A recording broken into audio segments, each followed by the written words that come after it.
Olá, pessoal, tudo bem? Vamos conversar um pouquinho sobre a anatomia do sistema cardiovascular, tá certo? O sistema cardiovascular é formado pelos vasos sanguíneos, artérias, veias, capilares e pelo coração. É responsável pela circulação do sangue, isso é, transporta os nutrientes e oxigênio por todo o corpo, além de remover gás carbônico e metabólitos. O sangue percorre ininterruptamente um trajeto circular do coração para a artéria, depois para os capilares e em seguida para as veias, onde retorna para o coração. O conhecimento do sistema cardiovascular que levou William Harvey à descoberta da circulação sanguínea foi obtido por meio de grandes esforços ao longo do tempo. Para vocês terem uma noção, tais descobertas começaram no Egito em 3500 a.C., tornando-se um pouco mais elaborado na Grécia Antiga e bem mais elaborado na Alexandria, cessando na época dos romanos. Então, esse conhecimento foi preservado pelo mundo islâmico e também pelos mosteiros europeus e reviveu com a introdução da dissecção anatômica nas universidades europeias. O que se sabe hoje é que o coração constitui-se em dois órgãos completamente diferentes, apesar de parecer um só, pois as câmeras direitas e esquerdas são diferentes na morfologia e na fisiologia. Portanto, estruturalmente, o coração possui músculos, válvulas, sistema vascular próprio e, em especial, esse sistema de condução elétrica. Falando um pouquinho sobre a embriogênese, quando a gente fala da embriogênese cardíaca, a gente pode falar de cardiogênese. O primórdio do coração é observado no 18º dia de desenvolvimento na área cardiogênica. O acúmulo de células mesenquimais nas plânicas ventrais ao celoma pericárdico leva à formação dos cordões angioblásticos, que se canalizam e formam dois tubos endocárdicos. Com o dobramento lateral do embrião, esse tubo se funde para formar um único tubo cardíaco. Essa fusão começa na extremidade cranial e se estende caudamente, ali entre os dias 22 e 28 de desenvolvimento. O coração em desenvolvimento é composto por um tubo endotelial separado de um tubo muscular, o miocárdio primitivo, e também por tecido conjuntivo gelatinoso, que a gente chama de geleia cardíaca. O tubo endotelial torna-se o endocárdio, o miocárdio primitivo torna-se a parede muscular do coração, o epicárdio é derivado das células mesoteliais que se originam da superfície externa do seio venoso. Então, é importante notar que antes dos dobramentos cardíacos, as estruturas do coração encontravam-se em série, ou seja, conectadas desde a extremidade venosa até a extremidade arterial, como um tubo reto. Estabelecimento da alça ventricular é importante para a transformação da disposição, que seria em série, para paralelo. Dessa forma, o resultado final do dobramento cardíaco é colocar as 4 futuras câmeras do coração nas suas relações espaciais exatas uma com a outra. Então, é super importante entender esse processo de cardiogênese. Falando um pouquinho sobre o coração é um órgão muscular oco, tem forma de cone e funciona de modo similar às duas bombas contrátil e propulsoras. O órgão realiza 2 movimentos básicos, a sístole, que é a contração, e a diástole, que é o relaxamento, de acordo com a despolarização e a repolarização das cargas elétricas intra- e extracelulares, estimuladas por íons como o sódio, potássio, magnésio e cálcio. São conduzidos por um sistema nervoso próprio, capaz de produzir automaticamente seu estímulo elétrico, iniciados por células especializadas que formam um nódulo sinoatrial, localizado na parede posterior do átrio direito. Sua divisão é conhecida como ápice, base e mais 3 faces, a externo-costal, a diafragmática e a pulmonar. A base é formada pelos átrios direito e esquerdo. As veias cava superior e inferior e as veias pulmonares penetram no coração pela base e é também a porção posterior do coração em posição anatômica. O ápice é contralateral à base e tem um formato arredondado, formada pela parte inferolateral do ventrículo esquerdo, onde ocorre o batimento apical. Quanto à cavidade do coração, são divididas em 4, né? O átrio e o ventrículo localizados à direita e à esquerda. O átrio direito se comunica com o ventrículo direito por meio do ósteo atrioventricular direito, no qual existe uma estrutura direcionada do fluxo, a válvula atrioventricular direita, que é a tricúspide, a gente vai falar um pouquinho sobre ela. O mesmo ocorre à esquerda, por meio do ósteo atrioventricular esquerdo, cuja comunicação de fluxo é por meio de válvula atrioventricular esquerda, também chamada de mitral. né? E as cavidades direitas são separadas das esquerdas pelo septo intraatrial e interventricular.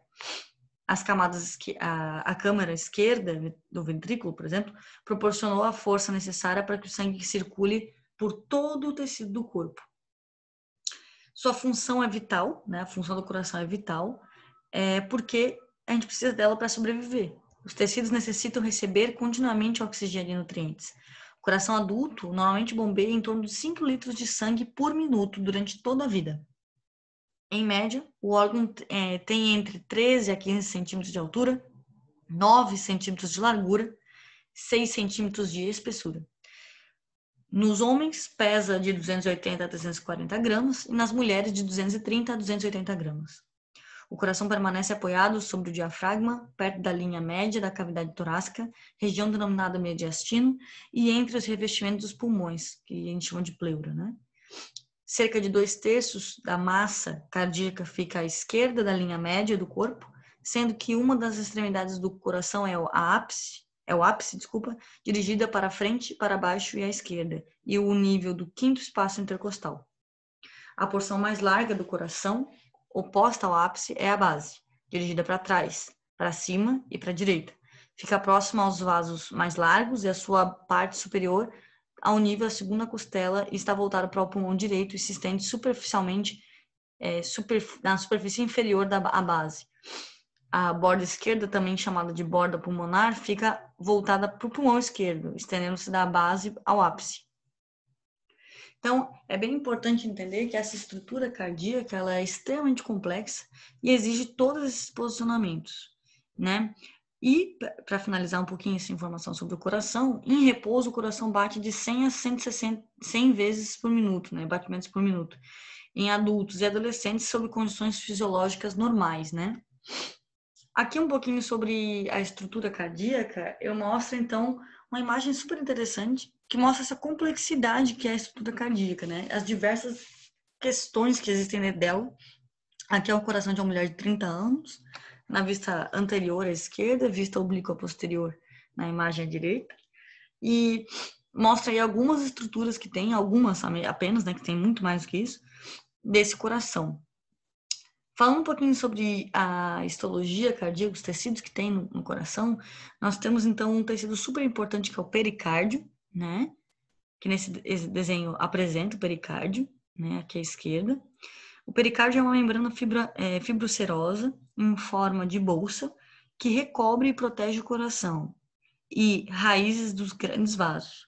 Possui 2 membranas, uma composta de tecido fibroso, ou seja, o pericárdio fibroso, e a membrana interna chamada de pericárdio seroso, que é formado de 2 lâminas, a parietal e a visceral. Essa possui um líquido seroso que preenche o espaço entre as 2 lâminas, lubrificando o coração e evitando o atrito em cada batimento. Assemelha-se a uma túnica que repousa sobre o diafragma e se prende a ele. Além disso, nós temos o miocárdio, que é a camada mais espessa do coração, sendo formada por fibras musculares e tecido conjuntivo fibroso, responsável pela sustentação da musculatura cardíaca. Esse tipo de músculo permite que o coração se contraia, portanto, impulsione o sangue ou force para o interior dos vasos sanguíneos. E nós temos também a camada interna do coração, que é chamada de endocárdio, composta por tecido conjuntivo e epitelial, é responsável pela cobertura interna das paredes arteriais e ventriculares. A superfície lisa é uma superfície lisa e brilhante, permite que o sangue corra facilmente sobre ela. Então, o endocárdio também reveste as válvulas e é contínuo com o revestimento dos vasos sanguíneos e entra e sai do coração, né? Então, cada um tem a sua estrutura, e lá na parte que eu falei de cardiogênese, a gente falou um pouquinho sobre como cada uma se forma através do tubo endotelial, né? Aqui, então, entrando para o ciclo cardíaco, a gente vai começar a falar de coisas que às vezes a gente acha que a gente sabe, mas a gente perde alguns detalhes, né? Então, o ciclo cardíaco, são eventos que ocorrem desde o início de um batimento cardíaco até o seguinte. Aí acontece em 2 fases, que é a sístole e a diástole, ou seja, a contração e o relaxamento. O ciclo cardíaco ele é dividido em 5 etapas, sendo elas a diástole atrial, também chamada diástese, que também envolve a diástole atrial e ventricular, por isso diástese, a sístole atrial, a contração ventricular isovolumétrica, a ejeção ventricular e o relaxamento ventricular. Então, a diástase, o ciclo cardíaco se inicia quando a bomba cardíaca, os átrios e os ventrículos estão relaxados. Na sequência, os átrios se enchem com sangue proveniente das veias cavas, superior e inferior, e posteriormente ocorre o enchimento dos ventrículos, gerando a contração. Quando os ventrículos relaxam, as válvulas atrioventriculares se abrem e o fluxo passa dos átrios para o ventrículo. Cerca de 80% do enchimento ventricular ocorre de forma passiva durante o relaxamento ventricular. A sístole atrial, portanto, é responsável por apenas 20% do enchimento dos ventrículos. Já a contração ventricular isovolumétrica ocorre enquanto os átrios se contraem. A onda de despolarização se move lentamente por meio do átrio e ventrículo até o ápice do coração. A sístole ventricular tem seu início no ápice e conduz o sangue na direção da base do coração. O fluxo sanguíneo propicia o fenchamento das válvulas atrioventriculares, que impedem o refluxo para os átrios. Nessa fase, as válvulas atrioventriculares se encontram fechadas, o sangue fica represado e, mesmo assim, os ventrículos continuam a se contrair. Enquanto os ventrículos iniciam a contração, os átrios repolarizam e relaxam. Com relação à ejeção ventricular, quando os ventrículos se contraem, eles geram a pressão suficiente para abrir as válvulas semilunares e o sangue é conduzido para as artérias. Ao final da contração ventricular, essas cavidades voltam a se relaxar e ocorre o último momento, que é o relaxamento ventricular. Diminuindo os níveis inferiores às artérias e o sangue começa a refluir para o coração. Quando as válvulas semilunares se fecham, os ventrículos tornam-se então câmeras isoladas e as válvulas atrioventriculares permanecem fechadas à pressão ventricular, que ela, embora menor, ainda é superior que a pressão dos átrios. Quando a pressão ventricular é menor que a dos átrios, as válvulas atrioventriculares se abrem. Então, aí finaliza todo o processo do ciclo cardíaco. O volume sanguíneo varia entre 4 e 5 litros, né, por minuto. Cerca de 80% se encontra nas veias, no coração direito e nos vasos da pequena circulação. Devido à sua grande elasticidade e capacidade, o sistema de baixa pressão atua como reservatório de sangue, que pode ser usado mediante constrição das veias. Com funções cardíacas e pulmonares normais, a pressão venosa central é de 2 a 8 milímetros de mercúrio ou de 3 a 11 centímetros de água. É uma boa variável para medir o volume sanguíneo. Então, aqui nesse desenho, eu coloco exatamente o fluxo que acontece, a entrada do sangue, né, pela veia cava superior e veia cava inferior. Então, ele vai entrar no átrio direito, vai fluir conforme a sua pressão, né, para o átrio esquerdo. Então, vai acontecer a diástase e 20% vai ser através da contração, a sístole atrial, né? E vão todos para o ventrículo direito. Do ventrículo direito, então, vai para as artérias pulmonares e segue o resto desse sistema. Enquanto que no lado esquerdo, vem das veias pulmonares, entra no átrio esquerdo, o átrio esquerdo ocorre a mesma coisa, passa para o ventrículo esquerdo e vai para a aorta. Tá certo? Então, agora falando um pouquinho sobre o músculo cardíaco. A gente já falou sobre esse assunto na aula de músculos, mas hoje a gente vai aprofundar um pouquinho mais.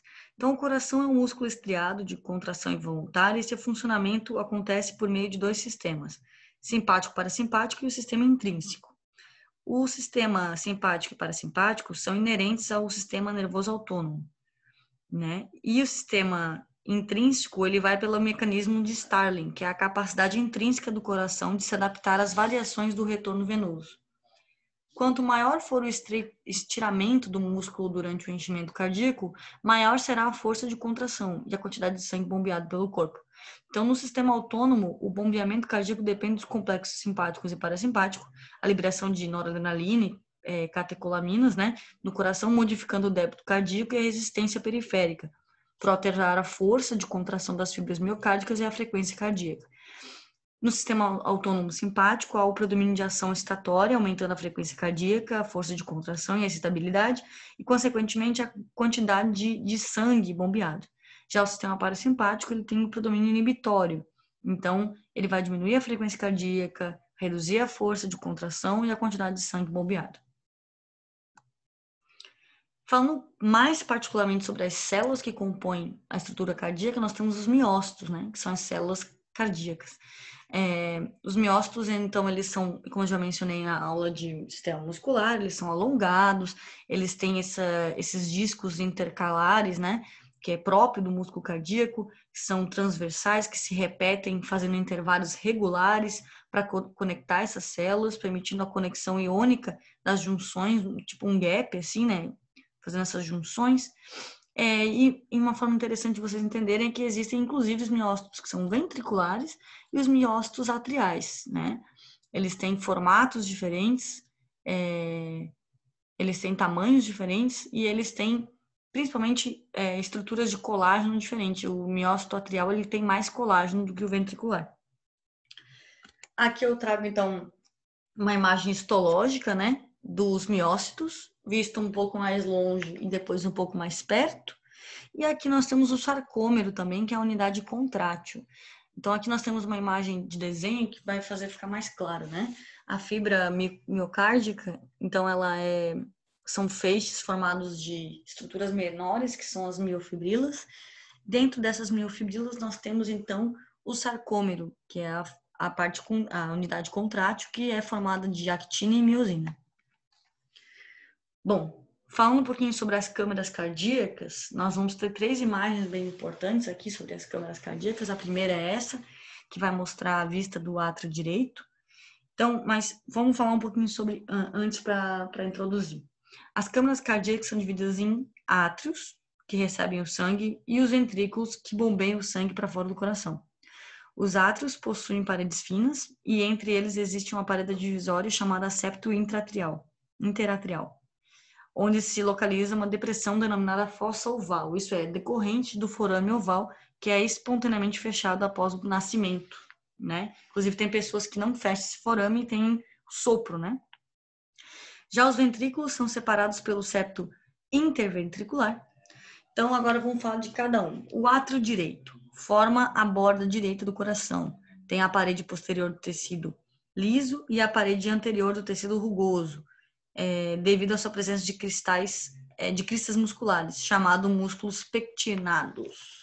Recebe sangue rico em dióxido de carbono, ou seja, venoso, da veia cava superior e da veia cava inferior, mas também do seio coronário. A gente vai falar um pouquinho sobre ele depois.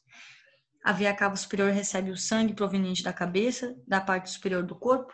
Já a veia cava inferior recebe o sangue das extremidades, órgãos e estruturas abaixo do coração. E o seio coronário recebe o sangue que nutriu o miocárdio, conduzindo ao átrio direito. Então, aqui nós temos a vista do ventrículo direito, que recebe o sangue do átrio direito e o bombeia para o pulmão, que é a circulação pulmonar. Nós temos também o átrio esquerdo, que é uma cavidade da parede fina, com paredes posteriores e anteriores lisas, que recebe o sangue já oxigenado por meio de 4 veias pulmonares. O sangue passa para o átrio esquerdo, para o ventrículo esquerdo, por meio da válvula mitral, e tem apenas 2 cúspides. O ventrículo esquerdo, que é o último, forma o ápice do coração e recebe o sangue oxigenado do átrio esquerdo e o bombeia para o corpo, circulação sistêmica. A parede ventricular esquerda é mais espessa do que a do ventrículo direito. Essa diferença se deve à maior força necessária para bombear o sangue na circulação sistêmica. Então, agora a gente vai falar um pouquinho sobre essas válvulas que eu falei que a gente ia conversar, né? Não são válvulas, são valvas, né? Então, vamos falar sobre as valvas, ou válvulas, né? Depende do que você quer chamar. O aparelho valvar é constituído por 4 válvulas: a pulmonar, a tricúspide, a aórtica e a mitral. Trata-se de um conjunto de estruturas que torna possível a abertura e o fechamento dos canais de comunicação entre as câmaras e as grandes artérias do coração. Determinam o sentido do fluxo de sangue do coração, ou seja, dos átrios para o ventrículo, dos ventrículos para a aorta e artérias pulmonares. A abertura e o fechamento das válvulas são determinados pela pressão. São constituídas por anel fibroso, cúspides, cordas tendíneas e músculos papilares. O anel fibroso é responsável pela sustentação das cúspides, que são membranas do tecido conjuntivo ligadas ao anel fibroso e às demais cúspides. As cordas tendíneas são filamentos de tecidos conjuntivos que prendem as cúspides aos músculos papilares, responsáveis por evitar a inversão durante a sístole das válvulas mitral e tricúspide, né? Então, vamos falar de cada uma. A mitral possui duas cúspides, anterior e posterior, e localiza-se entre o átrio e o ventrículo esquerdo. Aqui a gente consegue ver também. A tricúspide, localizada entre o átrio e o ventrículo direito, impede que o sangue retorne dos ventrículos para o átrio direito. Essa válvula é constituída por 3 lâminas membranáceas, esbranquiçadas e irregulares triangularmente. Então, elas têm essa triangulação, ela faz a válvula anterior, posterior e septal, de base implantada nas bordas do ósteo e no ápice dirigindo para baixo, e preso nas paredes do ventrículo por intermédio dos músculos papilares anterior, posterior e septal. E, por último, nós temos as válvulas que a gente pode chamar de semilunares ou também pulmonar e aórtica, né? A válvula pulmonar se localiza entre o ventrículo direito e o tronco da artéria pulmonar, também constituída de pequenas lâminas, porém estão dispostas em conchas, denominadas válvulas semilunares por isso, anterior, esquerda e direita. Já a válvula aórtica está entre o ventrículo esquerdo e a aorta. Ela sai, o sangue entra no ventrículo esquerdo, sai para a maior artéria do corpo, a aorta, né? E o sangue também flui para as artérias coronárias. A parte da aorta ascendente, o sangue percorre pelo arco aórtico, a aorta transversal e descendente. Então, a aorta torácica e abdominal, né? Esses ramos conduzem sangue para todo o corpo. Ambas essas duas estruturas semilunares são consideradas válvulas de saídas, por se orientarem do fluxo de sangue dos ventrículos e se fecharem quando a pressão no tronco da artéria pulmonar e a aorta se tornam maior do que a pressão dos ventrículos. Então, agora falando sobre as coronárias, as artérias coronárias são responsáveis pela irrigação e oxigenação do coração. Percorrem os sulcos da superfície cardíaca e recebem o nome de artérias coronárias epicárdicas. Aqui eu mostro somente elas, né, como se fosse o sistema mesmo do coração. Então, imagine que o coração está aí, que eu tirei a estrutura muscular e deixei apenas o sistema arterial e venoso coronariano. Para melhor a compreensão do conteúdo, a anatomia coronária é apresentada baseada numa imagem sinoangiográfica, né? Que é isso que eu estou mostrando para vocês. Bom, o que a gente pode perceber é que nós temos algumas estruturas bem importantes, né? Que precisam ser relembradas. Então, a artéria coronária direita, ela se origina no seio da válvula direita e percorre o sulco atrioventricular direito em direção à parede posterior do ventrículo esquerdo. Nós temos também a artéria coronária esquerda.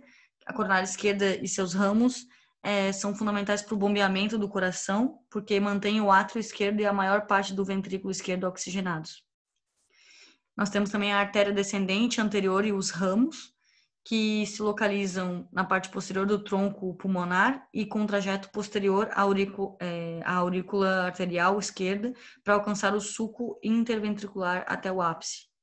Então, ela dá origem a esses ramos septais, né?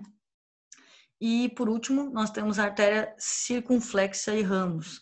Nasce da porção distal do tronco da coronária esquerda, percorre para a face posterior do coração, para passar abaixo da aurícula arterial esquerda e atingir o sulco atrioventricular esquerdo. Certo? São detalhes, mas importantes para entender que o coração ele também tem um sistema de irrigação próprio, né? Aqui eu coloco mais uma imagem que vai mostrar aí em azul o sistema coronário venoso, né? E em vermelho o arterial. Então, aqui eu tirei a imagem do coração e aqui eu mostro, então, com o coração e ele no coração, certo? Importante lembrar, ali em cima nós temos a aorta, ao lado nós temos a veia cava superior, nós temos a artéria pulmonar esquerda, nós temos a artéria pulmonar direita, nós temos as veias pulmonares, né? O átrio direito, o átrio esquerdo, o ventrículo direito, o ventrículo esquerdo, e lá embaixo nós temos o ápice, certo? Então, aqui eu trago essa imagem bem importante para lembrar uma informação que eu dei lá antes, lá no início da nossa videoaula, que era que o sangue ele sai do coração, ele vai para a artéria, da artéria ele vai para capilares, dos capilares ele vai para a veia e ele retorna para o coração. Lembra? Então, essa imagem mostra bem isso, né? Saindo do coração, ele vai para o sistema, né? A artéria sistêmica, ó, sistema vai para o corpo inteiro, ele quer dizer, né?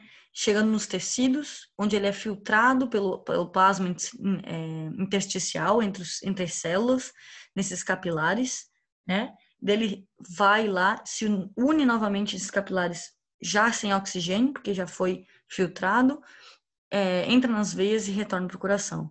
E além disso, nós temos um outro sistema circulatório extracelular, que é o sistema linfático, né?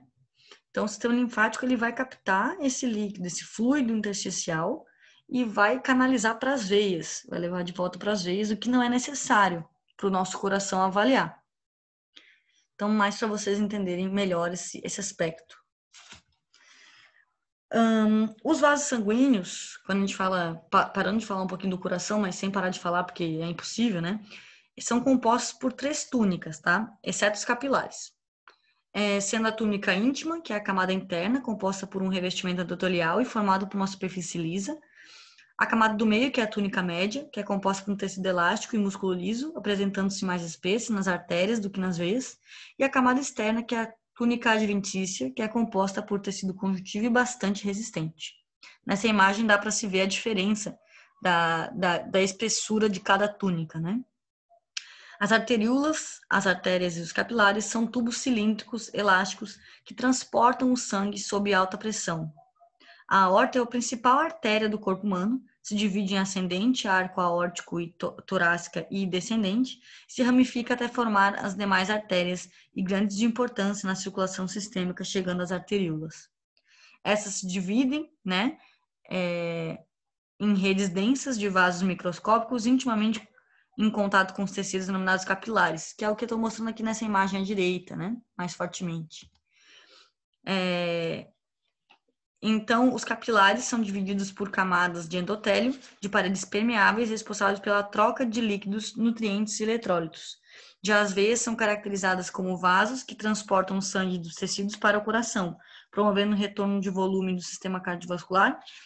E essas duas paredes finas e elásticas, devido à baixa pressão sanguínea, já as vênulas possuem paredes mais finas, constituídas por músculo liso, tecido elástico, geralmente menor do que em relação às paredes das arteríolas.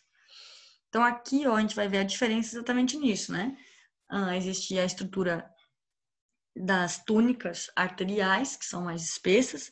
Elas partem, então, pelas arteríolas até chegar nos capilares, que são revestidos apenas por essa estrutura endotelial. E daí passa novamente para as vênulas e para as veias, né? Que são já revestida por mais túnicas, porém menos espessas do que as artérias. Aqui a gente consegue ter uma visão um pouco melhor. Nós temos esse lado, então, a artéria elástica e a artéria muscular. Percebam que a artéria elástica ela tem uma espessura da túnica menor, exatamente pelo fato de que ela é mais elástica, então ela se mobiliza melhor.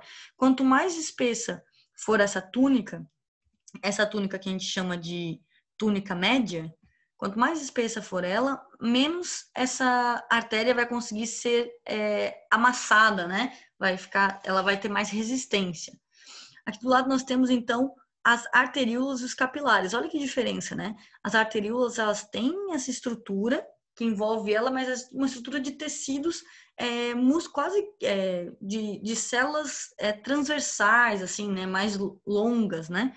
Enquanto que os capilares são uma camada super fina de células com apenas um núcleo, bem simples, né? A gente mostra, inclusive, o diâmetro, né? De 37 microcentímetros, e enquanto que os capilares é menor ainda. E aqui, por último, nós temos, então, as vênulas e as veias, e a diferença entre as duas. Então, aqui, ó, as vênulas e as capilares, a gente nota a diferença, principalmente em relação aos dois tecidos, que nos capilares nas arteríolas é um tecido, nos capilares é outro, nas vênulas ele mistura os dois. E as veias, então, é um tecido mais complexo. Nessa imagem eu coloquei para vocês entenderem como é que funciona o fluxo sanguíneo quando a gente tem músculos em volta, né? Por exemplo, como que o nosso sangue retorna do nosso pé para o nosso coração? Isso não é a favor da gravidade, então é extremamente complexo. Por isso existe um sistema que quando a gente pisa no chão, a gente faz a passada, o nosso músculo ele contrai. E quando ele contrai, ele propulsiona, ele ajuda essas pequenas válvulas que existem dentro das veias a se abrirem e fecharem. E vão fazendo essa propulsão, esse pump, né, que eu coloco aqui, do sangue, do retorno venoso para o coração. E essa outra imagem ao lado são os fatores de ação dos capilares, né? Das paredes capilares. Então, aqui eles aparecem, ó, as arteríolas, eles vão reduzindo a pressão, né? Você pode perceber que a pressão, ela vai... todo o caminhar do sangue, ele é a favor da pressão, né? Então, quando aumenta a pressão de uma coisa, ele ejeta o sangue para frente, vai ejetando. Então, nesse sentido que eu quis dizer. E agora a gente vai falar um pouquinho sobre os principais vasos, mas assim, a gente só vai citar mesmo, porque para vocês terem esse conhecimento. Então, nós temos a artéria carótida e a veia jugular, né? Que são localizadas na cervical. Nós temos a veia subclávia e nós temos a artéria braquial. A veia subclávia na região clavicular e a artéria braquial em membro superior. Nós temos a artéria ulnar e a artéria radial. E nós temos também a artéria, a veia ulnar e a veia radial. São bem importantes. Nós temos como outros vasos importantes a artéria femoral e a artéria poplítea. Poplítea atrás do joelho, né? E a femoral na região da coxa.